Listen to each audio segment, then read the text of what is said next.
ನೀರೇ ಅಲ್ಲ, ಮತ್ತೆ ಬಿಸಿ ನೀರ. ಬಿಸಿ ನೀರು ಈಗ ಬಿಸಿಯಲ್ಲಿದ್ದಾರೆ, ಹಾಗೆ ಬಿಸಿ ನೀರೇ.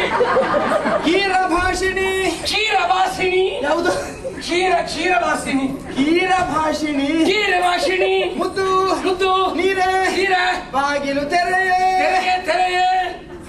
ಅಮ್ಮ, ಹೆಣ್ಣು ಮಕ್ಕಳಿರುವ ಮನೆ ಮುಂದೆ ಬಂದು ಬಾಗಿಲು ತೆರೆ ಬಾಗಿಲು ತೆರೆ ಅಂತ ಹೇಳುವವರಿಗೆ ಹೆಸರಿಲ್ಲವೇನೆ ಕೇಳಿ. ಮತ್ತವರಿಗೆ ಹೆಸರಿಲ್ವಾ?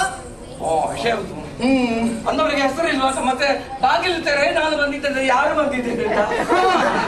ನೀನು ಯಾರು? ಓ ಪ್ರಾಣನಾಯಕಿ. ಅದು ಯಾವ ಕೀ?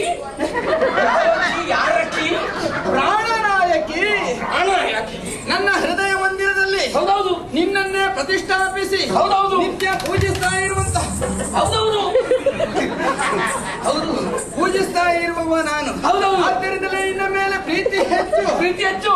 ಬಂದವ ಸಾಮಾನ್ಯನು ಹಾಗೆ ಭಾವಿಸಬೇಡ. ಬೇಡ ಬೇಡ. ಗೋವುಗಳನ್ನು ಗುಡ್ಡಗಾಡುಗಳಲ್ಲಿ ಮೇಯಿಸುವಂತಹ ವರ್ಗಕ್ಕೆ ಸೇರಿದವ. ಹೌದು, ವೇಣುಗೋಪಾಲ ನಾನು ಬಂದಿದ್ದೇನೆ ಕಣೆ. ವೇಣುಗೋಪಾಲ.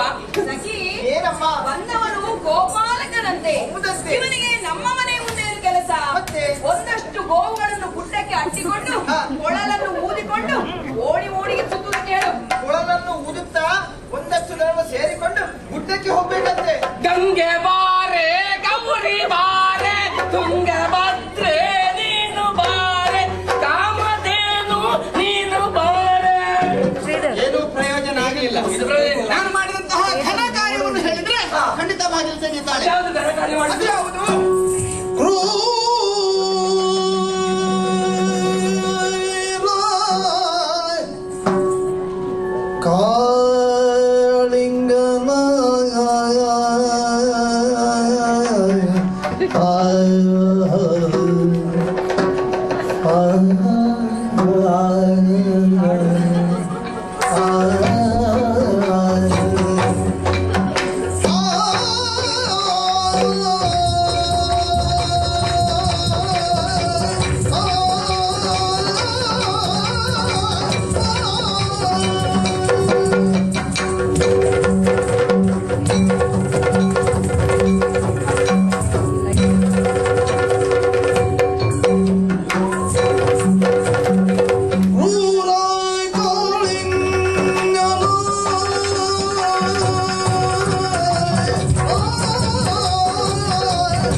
ಯಾವುದು ಅದೇ ಕಲಿನೋಡು ಕಲಿನೋಡು ಕಾಳಿಂದಿ ಎನ್ನುವಂತಹ ಮಡುವಿನಲ್ಲಿ ಕ್ರೂರ ಜಂತು ಒಂದು ವಾಸ ಮಾಡ್ತಾ ಇತ್ತು. ಹೌದೌದು, ಅದರಲ್ಲಿ ಏನೋ ಮೋಸ ಉಂಟು ಎನ್ನುವುದನ್ನು ಅರಿತೆ. ಹೌದು, ಗೋವುಗಳು ಗೋಪಾಲಕರು ಕಂಗೆಟ್ಟಂತಹ ವಿಚಾರವನ್ನು ತಿಳಿದು ಹೌದು ಕಾಳಿಂದಿ ಮಡುವಿಗೆ ಹಾರಿ ಅಲ್ಲಿರುವಂತಹ ಕ್ರೂರ ಕಾಳಿಂಗನ ಹೆಡೆ ಕುಣಿದಾಡಿದಂತಹ ಧೀರ ಕಾಣೆ. ಹೌದು ಹೌದು.